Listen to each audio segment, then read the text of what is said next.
Overwhelmed by a cluttered Roblox inventory? Let's dive into how to delete those unwanted items and bring order to your Roblox life. First, open your Roblox avatar editor. If you are on a computer, you will do this by clicking the Roblox icon, where you can select the option for avatar.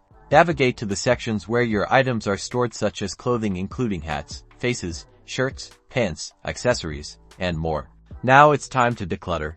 Select and equip the items you want to get rid of. You can only delete items that you have equipped. Pick the item or items from your inventory that you no longer want. You can only delete one item at a time. After equipping the item, look for the three dots or the settings icon associated with that equipped item. When the settings menu pops up, you can select the option for remove or unequip. The item is now gone from your avatar and your inventory. Repeat this process for each item you want to remove, equipping, removing, and cleaning up your Roblox items. Keep your inventory clean and organized, and enjoy.